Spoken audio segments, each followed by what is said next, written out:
I will let him give you more details later. In my daily report to my mother, I told her about this manuscript that we found and that will take us ages to know more about them. Among all manuscripts, we choose to start studying number 13. A few months later, when Yoram gave us the result of his study, as usual, I reported them to my mom. And having all the facts in her vibrant and bright brain, before she passed away, my mom told me, Magda, here is the answer to your question.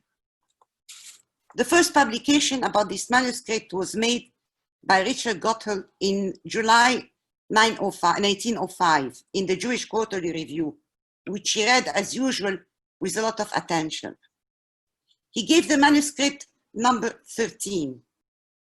Zachariah Ben Anam finished the manuscript in the month of Tammuz, the 10th month of the Hebrew calendar, which is the month of July of the Gregorian calendar. You, she meant me, Yoram, and Sami, came across it on July 2017. And you were born on the 13th of July. Think about it. This is a sign that your father was right in his decision. He knew what he was doing. He stayed in Egypt because he wanted you to revive the memory of your ancestors and preserve their heritage, where it was created and where it has to remain. Thank you, Mom, and thank you, Dad. I will continue alongside with the valued contribution of your granddaughter, Heba, together with the dedicated members of Drop of Milk Association on the path paved by you both. By the way, Sami is also born on the 13th of July, so I bet we got the same answer. The floor now is to my dear friend Yoram to talk from a more historical point of view of the importance of the manuscript. Thank you.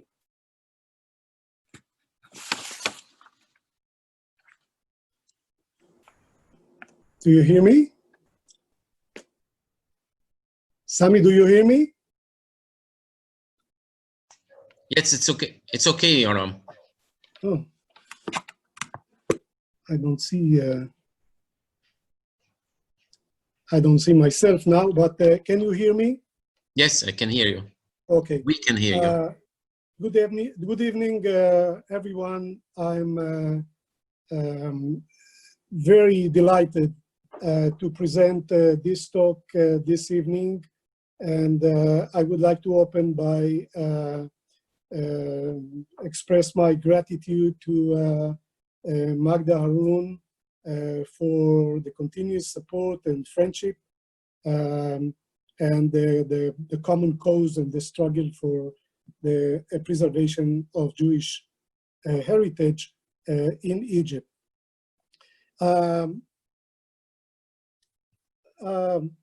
The quality of the video, of the audio in this video was not good enough, so I think that I would add here and there some point or marks just to complete the picture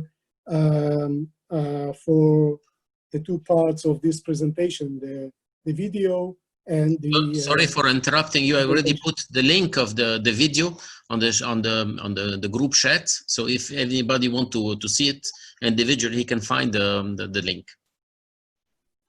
Excellent. Now I will try to upload my presentation. Please let me know, Sami, if the presentation, if you can see it. Yeah, it's good. Okay. So a couple of opening remarks. Obviously, we all understand that the Bible is the most read book of all time, with over 5 billion copies distributed in hundreds of languages and dialects. The authenticity of the biblical text has fascinated many generations of scholars. While this lecture does not deal with the Bible authenticity, it is important to note that the text in use today is based on ancient formulas, most notably those who were in the possession of the rabbinic and the Karaite Jewish communities in Egypt. Now, studying ancient copies of the Bible tell us a lot. Among other things, the story of formulating the text, editing its parts, the manner in which the Masorah, the language, and the grammar have been developed. This lecture sheds light on Zechariah ben Anan manuscript, a complete book of Ketuvim, the third part of the Hebrew Bible that was copied in the year 1028, as you already heard several times. It tells the rediscovery of this rare manuscript, its main features, and the plans for its preservation in the broad context of safeguarding Jewish heritage in today's Egypt. Ben Anan is part of a corpus of manuscript refound during a comprehensive study of Cairo, dozen synagogues in July 2017, including all kind of items, artifacts, including books, of course, that we found in synagogues compounds. In the Karaite synagogue,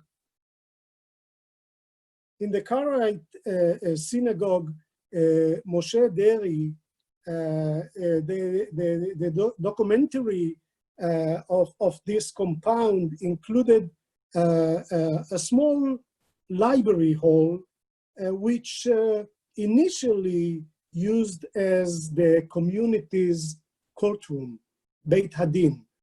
Most of all, as was mentioned in the video, at that very day, I wanted to find a copy of Al Yahudiya, a story, a beautiful story written in Arabic and published in the year 1920 by Murad Farag, the renowned Egyptian Karaite intellectual.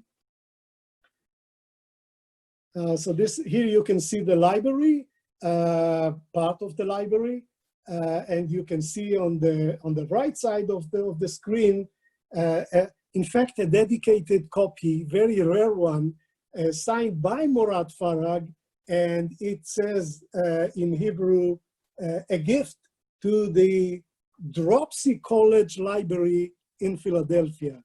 A wonderful copy that Murad Farag bothered to send to this library. Now, in an attempt to locate the book, on one of these lower shelves, I noticed a number of packages wrapped in white paper, very simple white paper. On the back cover of the first package, someone had written in Hebrew, Gotthil 22, Gotthil 22. A quick glance left no room for doubt, at least for me. This was a biblical manuscript. In the following months, I studied the manuscript. Well, I have to admit, not an easy task for a historian of a modern Middle East, including Egypt.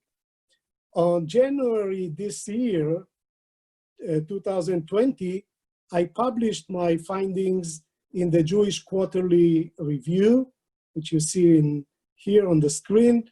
Now, this evening lecture, is highly based on this article. By the way, it's free to download in the journal website if you would like to get the comprehensive study. Now, let me briefly describe the historization of the corpus, including Ben Anan manuscript.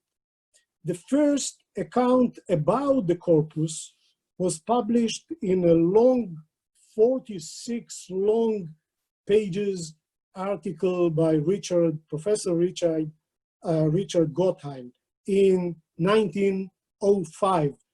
In the same journal, Jewish Quarterly Review, as you can see, the first page, the opening page of this famous article.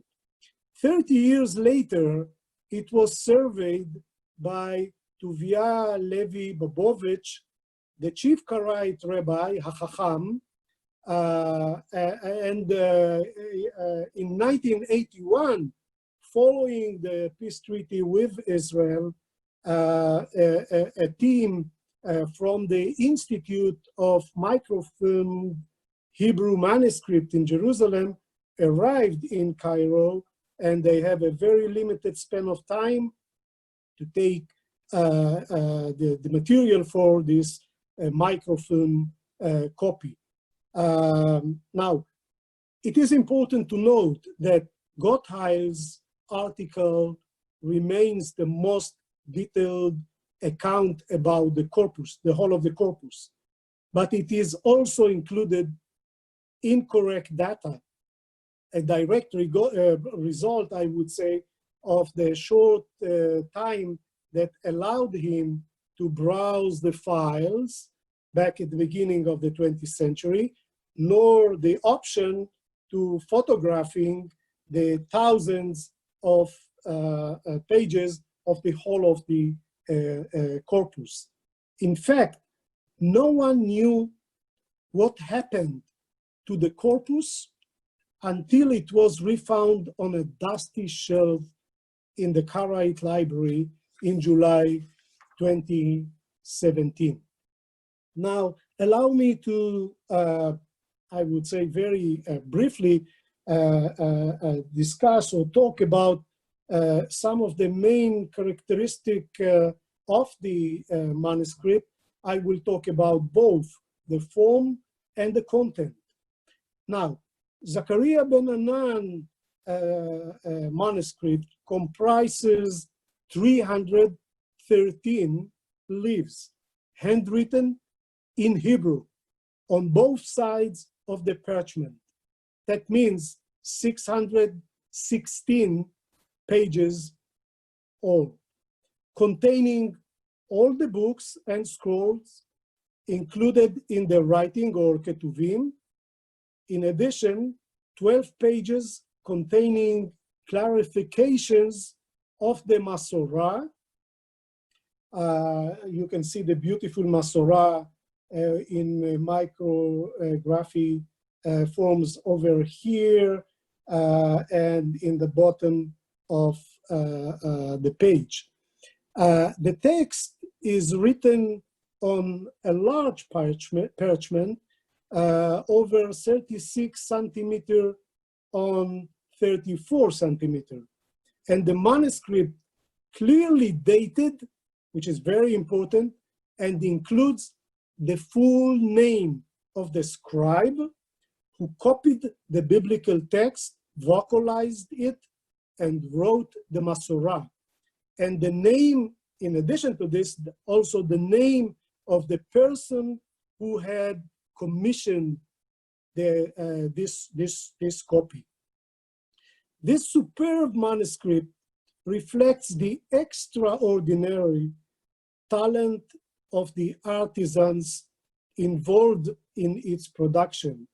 Especially impressive are the fine square Hebrew letters. You can just have a look into the screen. The beautiful Hebrew letters of the biblical text, the illustrations, the ornamentation, and of course the vocalization. The text was written in high quality ink on well-processed parchments made of leather, possibly goatskin.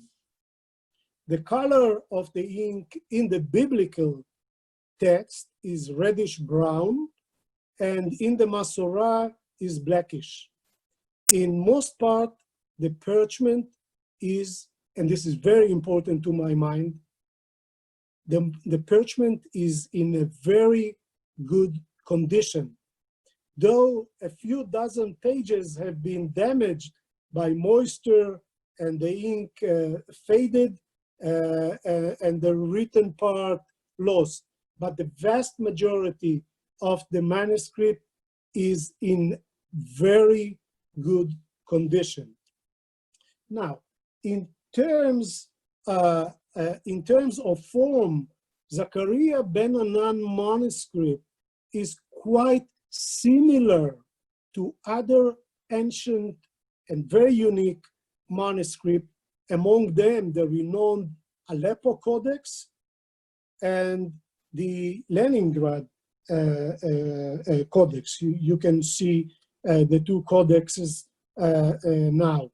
The method of vocalizing, the style of the Masorah, and the various markings all attest to that Zachariah ben Anan manuscript is quite similar to this famous codex that survived till our very day.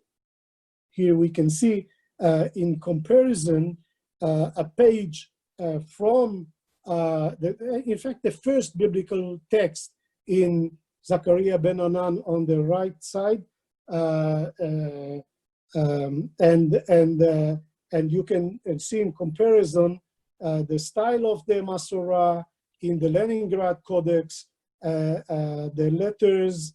I don't know if you clearly can see it, but I see a lot of similarity between these two. Oops. Yeah. Now, Zachariah ben Anan manuscript includes several decorative illustrations following the impressive tradition of Arab calligraphy of the time, the 10th century, 11th century, and this is quite clear in looking into this micrography of the text. In the Masoretic text, there are circulars, as we can see here, triangular part, and diamond shapes. Especially impressive, I think, illustrations are combined at the beginning of the book and at its end, as we can see here.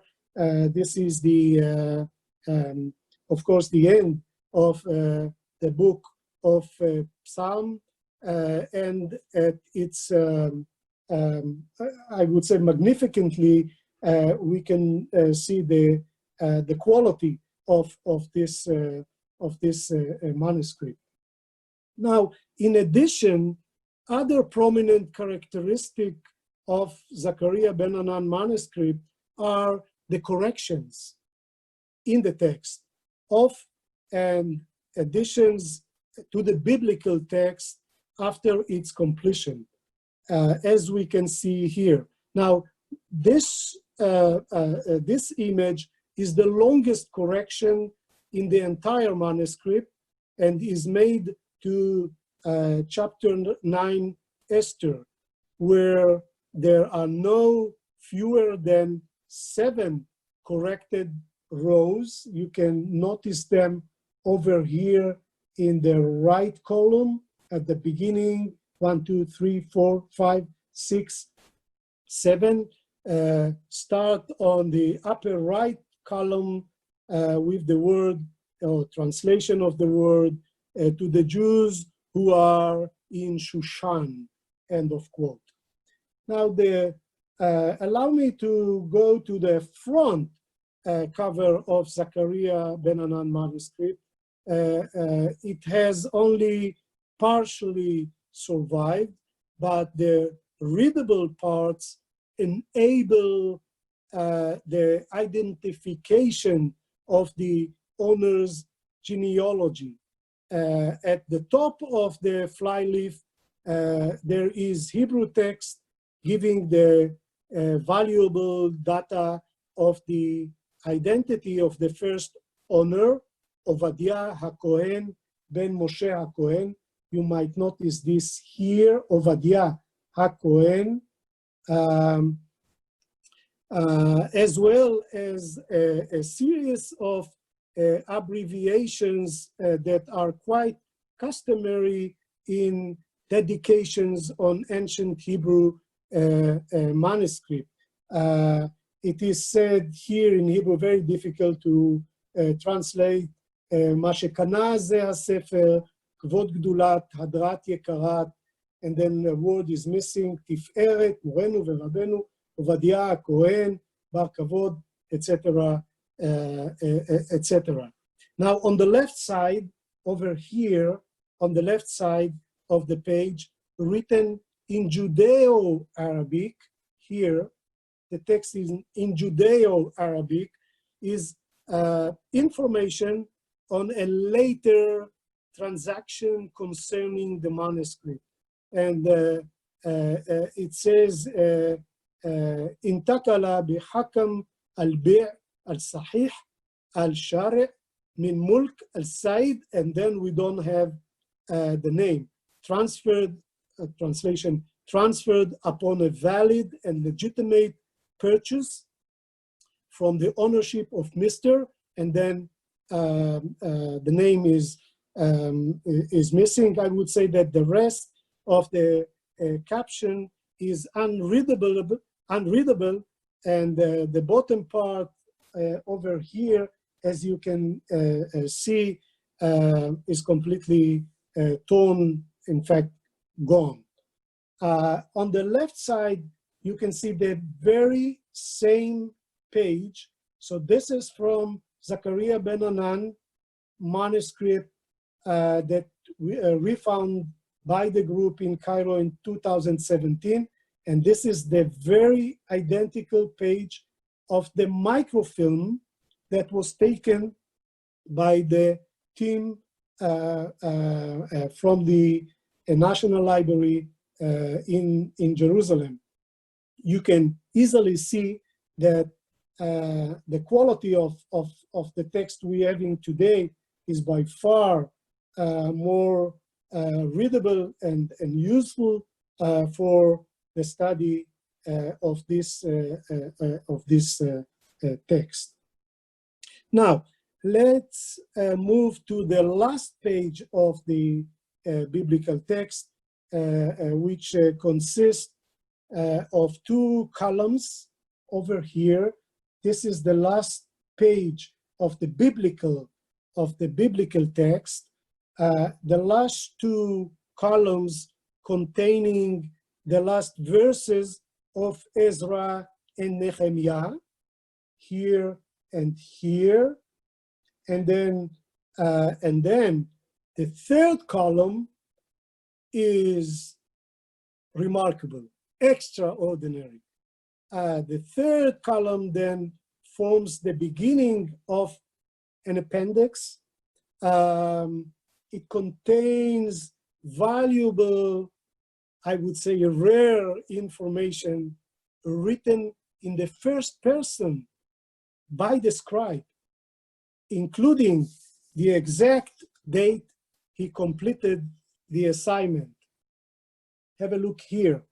אני זכריה הסופר בר ענן, המלמד מארץ מערב, נוחו בגן עדן כתבתי וניקדתי בעזרת שדי, זה הכתובים למרי יצחק הפרח הטוב בר אפרים הכהן, סופה טובה. בשנת 4788 לברית עולם.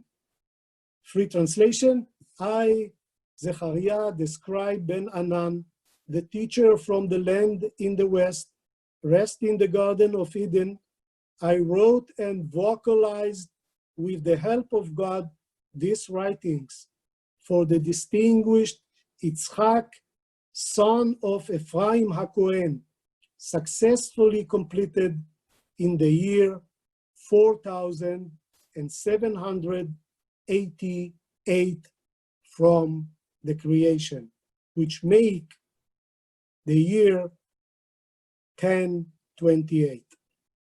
Now, on the next page, which you can see on the left side of the screen, on the next page, there is an illustration, a beautiful one, in the shape of an arch, consisting of biblical verses and providing additional details on the manuscript, its scribe, and its owner.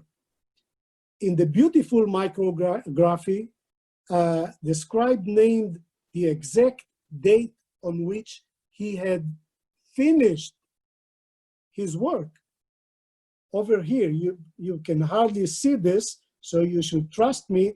And the free translation, quote, finished with the help of God in the month of Tammuz on the 8th day with blessing, amen, end of quote. On the first row of the arch illustration, the scribe reveals that he is affiliated, and this is very important, he reveals that he is affiliated with the Tiberian tradition of copiers of the Hebrew Bible and Masorah. The description alone does not allow us, nevertheless, to determine where Zechariah ben Anan manuscript was copied.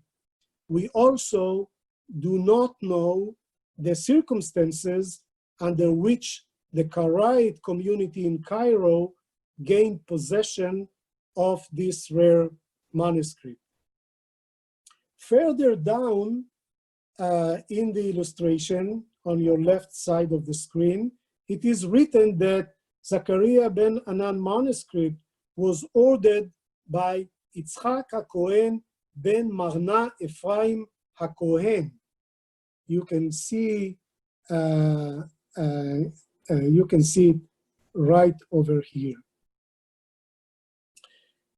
This entry reflects the fact that in Jewish society of Middle Ages, the copying of a book was a private initiative.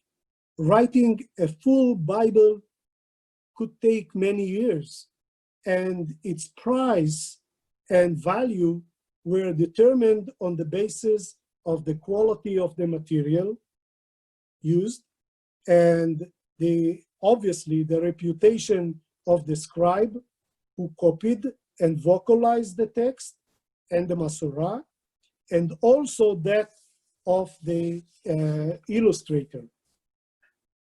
Zechariah ben Anan ends with 9 pages appendix, including a separate page depicting the essence and precise methods of Tiberian vocalization.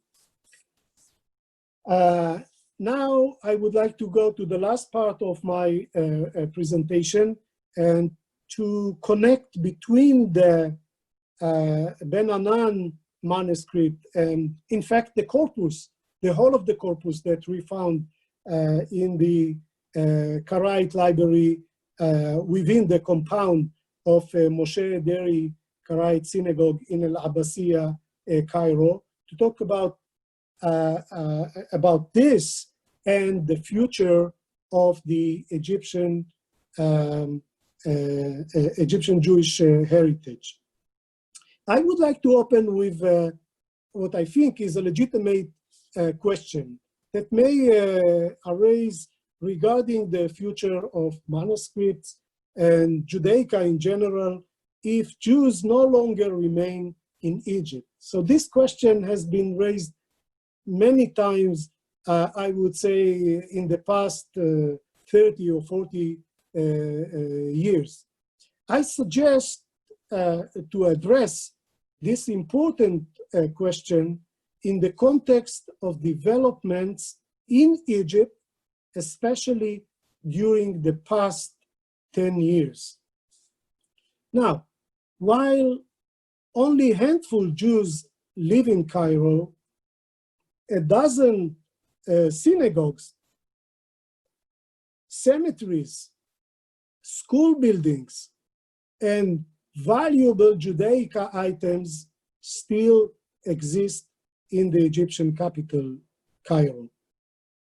The tiny community is led by Magda Harun, who firmly promotes a vision, I would say, a vision of preserving Jewish heritage as an integral part of Egyptian culture and history. Moreover, the Egyptian authorities are undergoing a significant positive attitudinal shift toward the cultural heritage of minorities, including the Jewish. The shift echoes a revisionist trend in public and cultural discourse, according to which the Jewish community is seen as an integral part of Egyptian culture and society. The opinions and arguments that arise in this context are inseparable from the ongoing debate about the history of modern Egypt and its evolving cultural identity as a result, I would say, of the country's diminishing minority groups. Yet, not everyone in Egypt supports this revisionism. There are, I would say in general, two types of critiques. Islamists who often hold anti-Semitic ideologies and people who oppose the above-mentioned views in the context of their political struggle against the regime and the policy led by President Abdel Fattah al-Sisi. Now, I would like to elaborate a little bit about this, the last point. I think it is important to understand that at least part of the criticism against the revisionist views concerning the Jewish past in Egypt is highly connected with a political struggle within Egypt between supporters and opponents of the current regime. So the criticism is against the issue of renovation of synagogues or safeguarding the Jewish heritage, but it is part of a political campaign and debate, and we should take this into account. Now, against this backdrop, the rediscovery of Ben Anan manuscript provides an opportunity to discuss what I would like to call the future of the Jewish past in Egypt. It allows us to examine the broad and deep meanings of the preservation of Jewish heritage in the place in which it was created. The principal assumption on which this examination should rest is that because Jews were an integral part of local society and culture for many centuries, the responsibility for preserving Jewish heritage and assets rests foremost with the local Jewish community and the Egyptian society and government. One of the main goals of the Jewish community in Cairo today is to create a library of Egyptian Jewish heritage in Cairo, with over 10,000 volumes already been collected from the city's synagogues. And of course, it will include also this unique corpus, including Ben Anan manuscript. It is important to note that the location for this library has already been selected, and it is a property belongs to the Jewish community in Cairo, a building of the old Drop of Milk school. You can see the yard of this beautiful building. We see here only a part of it. And this building is in the heart of Cairo, very close to Talat Harb Street, not far from Tahrir Square, and not far from the central synagogue in Adli Street, Sha'ar HaShamayim. The Zechariah Ben Anan manuscript, as well as many other treasures, I would say, documentation that been collected in the past 4 years now, will be placed one day, this is the vision, to be placed one day in this library. Now, this Judaica, including Ben Anan manuscript, have been in the country, in Egypt, for over 1,000 years. Generation after generation, 1,000 years. Generation after generation, surviving wars, revolutions, violence, arson, and much more. I'm asking today, why shouldn't it have a future in Egypt? Thank you. Thank you, Ram. And I think we can open the floor for questions. Soraya, where are you?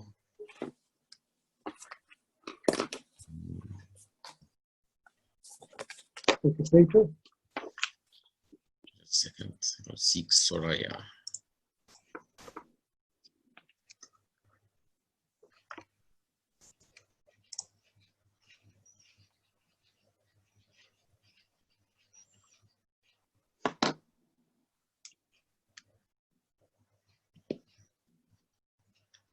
Are you here, Soraya?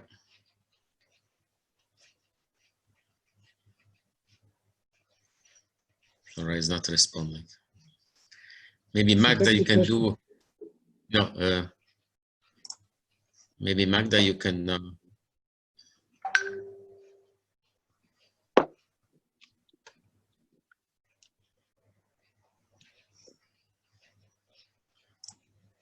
Okay.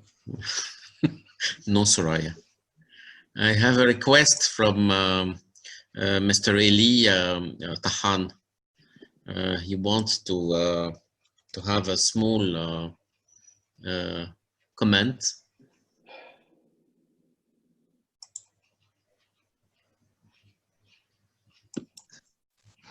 Hello, everybody. I would like to take this opportunity to say thank you for all the team that take this important issue and manage it. This is something that is unbelievable. That's something that 1,000-year Bible was locating in the shelf in the synagogue of Moshe Deri's synagogue. So something that I'm talking about it and exciting how this Bible survives many years like this one. Something that is unbelievable, that 1,000 year, week after week, Karaite people read from this Bible. unbelievable. So I'm looking for the moment that I can be there and take this book in my hand and read from him, something that is unbelievable from my point of view.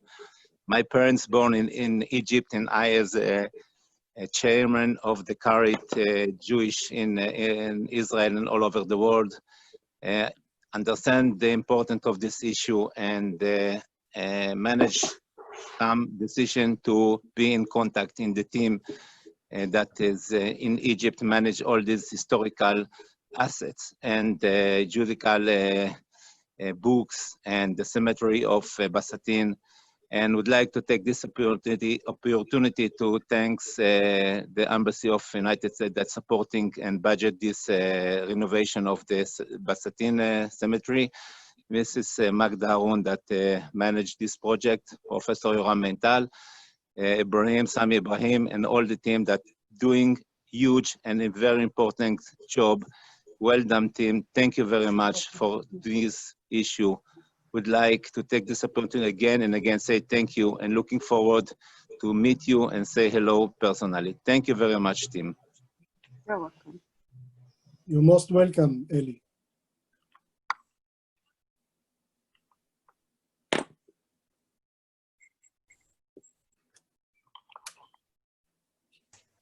Maggie, can you answer the question? You have the questions?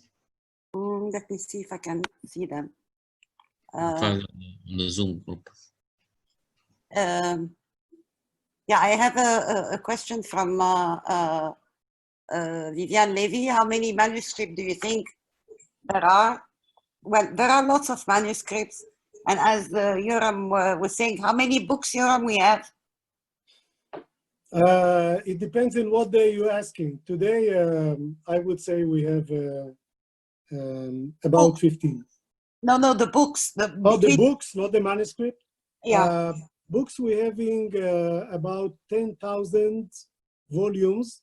Not all of them, well, part of them already been cataloged, cleaned, of course, before. This is a very, I would say, a daily routine of hard work, finding the books, cleaning up what needed to be cleaned, and then cataloging them. We hope, again, that one day this catalog will be completed and be to the use of Egyptian students, citizens, visitors from all over the world, Jewish, not Jewish. The very idea is that this library will be a house for the books and the manuscript. Hopefully, we will get the support needed to establish this library. We are not there yet, although I guess we all understand that having the property, the very place, is a very important step forward, and we are working on it. But in some of the books, if I remember, Yoram, we have books dating from the 17th century. Yes, we have, I would say, several dozens of books from the 17th, 18th, and centuries. Most of them already been cataloged. We have a small team of Egyptian students who are part of the work that we try to establish here. I would like to elaborate on the project of the library. Okay, the school, the photos that Yoram showed us is not very well, but I can picture this place when it will be restored to its previous image, and housing lots of books. The manuscripts will be in a safe room with climate control, and also all the other books, because some of them are are quite old. It's a big project that has to be done. We have the place, we have the books, and we need the means to do it. It has to be done with cooperation of other universities. It's not a one-man project. It's not an organization. It's a huge project. And it will be the first center of Jewish studies in the Middle East, if it sees the day, and it will see it. It will see it. Richard Zan Young, does this manuscript have any similarities to the section of the? I don't know how to read this Roman LXX text in any way, which are the Leningrad Codex on Aleppo is quite distant. Yoram. Well, yeah, well, there are a lot of similarities, and I pointed out in my talk the question of the methods of the Mesorah, the micrography of the text.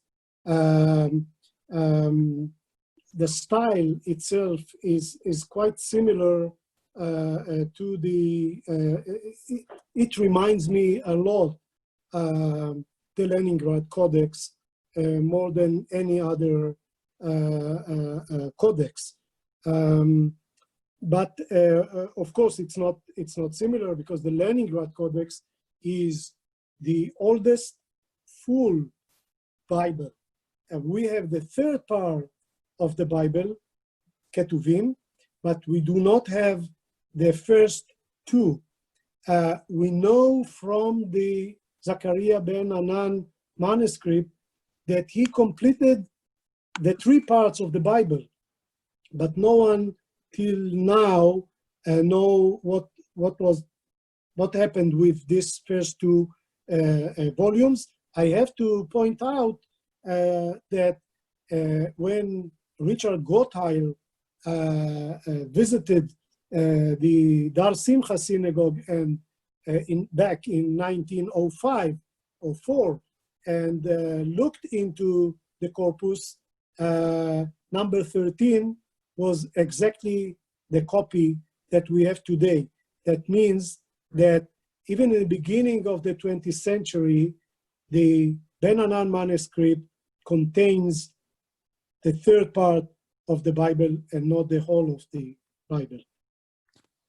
Victor Golinets is asking, are there plans to scan the biblical manuscripts? How much would it cost? Well, it's not only a matter of scanning. They need to be, some of them need to be restored. They need to be treated. Some of them need to be treated also.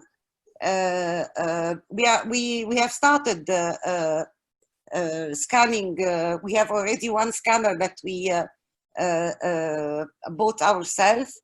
We are planning, if we have some savings, to buy a second one. But as the manuscripts are very rare, and we cannot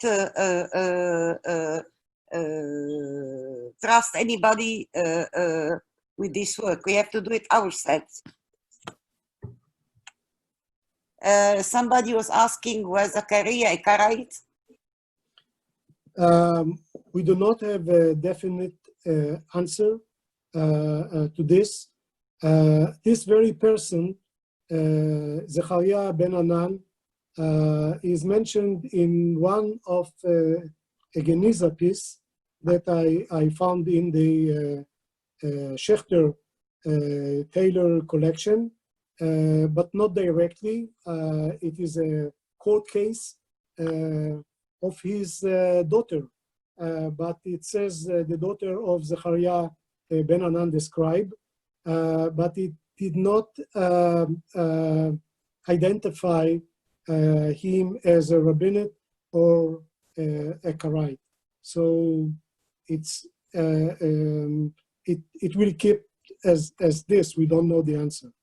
But he was living in Egypt. It's a proof that he was living in Egypt. We can assume that well, we do not have a concrete, I would say, factual evidence telling us more than what I described in the presentation about the production of the text itself. What we know for sure that the text was in the possession of the Karaite Jewish community in Cairo, well, for most of this 1,000 years. A question from Laurence Julius. Thank you very much for thank you for a very interesting talk. Will the new library will be accessible to scholars from all over the world? It is the point. It will be accessible to everyone. It is the main objective of this library. As we are not in Egypt, you are not in possession of the Geneza. The treasures of the Geneza are not in our possession. So we have to keep what we possess. And it will, like the Geneza is accessible through the website of the Cambridge University and others. Our manuscript will be available also. All the books, I hope, that we have in the library will be available for scholars from all over the world. Yes, and in addition to this, we should take into account that every year, only in Cairo, there are almost 1,000 Egyptian students who are studying Hebrew, Semitic languages, Judaic studies, and if you ask for a public library in downtown Cairo, you would not find. And hopefully, we would like that this library will be open wide to this student, to be closer to this Jewish heritage that lasted for centuries, even some people would say 2 millenniums. So we would like to see this open. In addition, in the library, we definitely would like to see a research unit for the more rare books and obviously the manuscript, Zachariah ben Anan manuscript among them. We would like scholars from all over the world to come to Cairo or to use online this library. But for this, we need the library. And hopefully, all the guests this evening and maybe others will be kind of good ambassadors for this library project. In the library also we'll have a small laboratory for restoring the old books. We are going to train some young people to restore the old books, so we can have our own restoration laboratory. There is Mr. Muhammad Saud. I was asking a question, I didn't get it very why Mr. Ibn Anan did not write his manuscript with Hebrew handwriting. I think it is in Hebrew handwriting. There was no typing at that time, and it's in Hebrew. Yeah, it's a Hebrew Bible, a complete third part in beautiful Hebrew letters, as I assume Mr. Muhammad, like all of us, have seen in the presentation.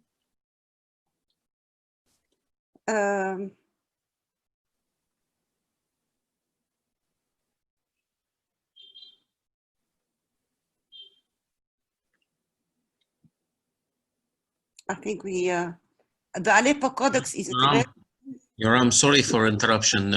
Eli Tahan saying that Ben Anan was for sure Karaite because the family Ben Anan, this is a Karaite family.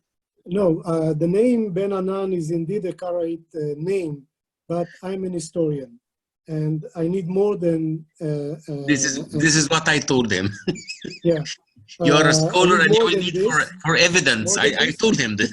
I completely share this presumption that most likely, I would say, he was a Karaite. If we follow the genealogy of Karaite names, this is a very, I would say, typical Karaite name. So yes, Mr. Eli, but again, as a historian, we need more than just this assumption. Well, there is also a message from Livana to Magda from the Association of Jews from Egypt in Israel. We can donate from 2021 budget some $10,000 for digitalizing some 10,000 pages, but only if the digitalizing work could be done by the Hebrew University in Jerusalem. So we do for the Jewish French press up to the mid of the century. Thank you, Livana, but the digitalizing will be done by Egyptians. Barry Wolfish, what about the Cairo Codex of the Prophets? Will that be there also? Unfortunately, this codex is not included. It's not included in the corpus.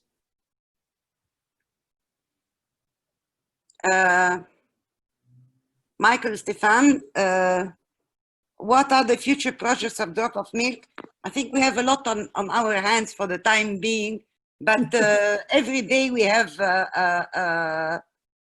new projects. We are dreamers.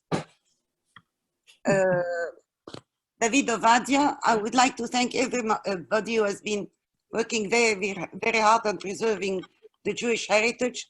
This is a great opportunity to have a lot of tourists, visitors to visit, and also to be able to raise funds and have volunteers to help. Great opportunity for the Egyptian government to attract a lot of tourists and help the country flourish.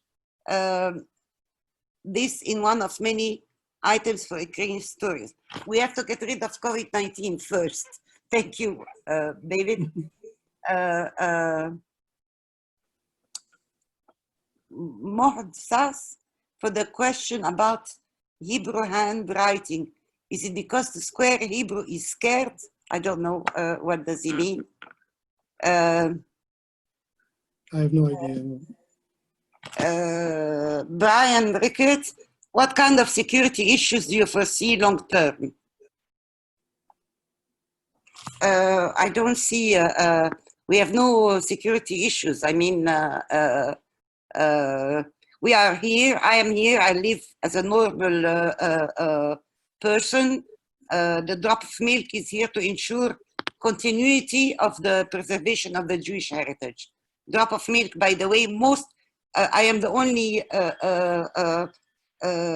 person of Jewish confession in the Drop of Milk.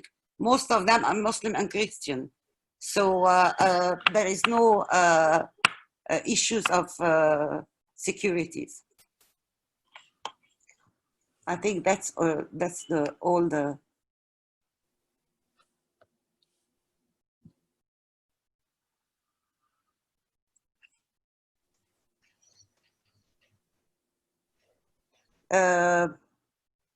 We have Dr. Hawari with us. Yoram, I would like to him to say a message if possible.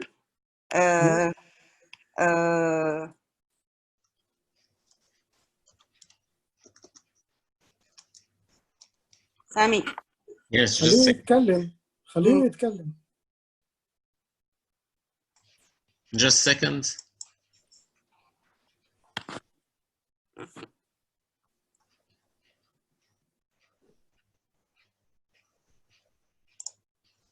Yeah, Dr. Hawari, you can unmute yourself.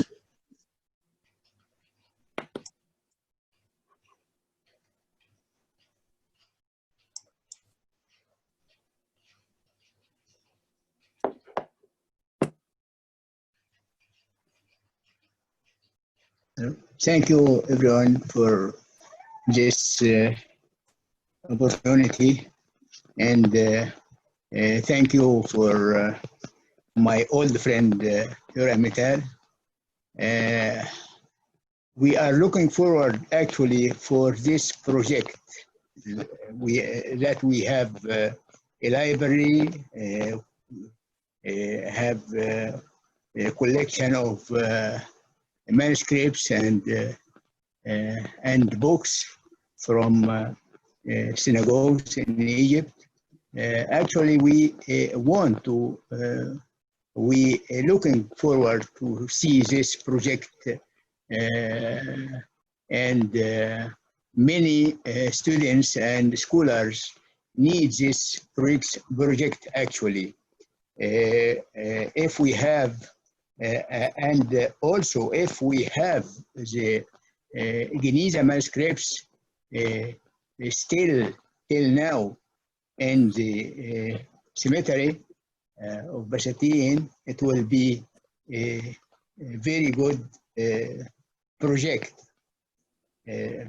because we know that it is difficult to work in Geniza manuscripts. Actually, many Geniza manuscripts outside Egypt, but scholars who work in Geniza want to work in the material itself. But I don't know actually this the manuscripts of Ben Anan is preserved in where in now in the synagogue, or now in the in a secret place, Dr. Hawari. sorry? In a secret place. But Oh, safe. okay. It's in a safe, secret place. It is good. Thank you very much, Mitel. Thank you, Magda, and my friend Sami. Thank you.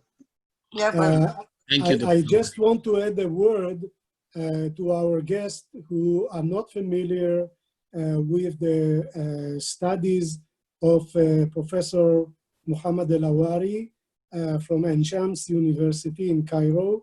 He is a renowned world-class scholar of Geniza studies, and a dear friend for many years. And definitely, we would like to see much more of cooperation, as we already have for many years, again, with the library open, and the support of Professor Hawari is very instrumental to this project. Thank you, Muhammad. I think we're done. If anybody have another question.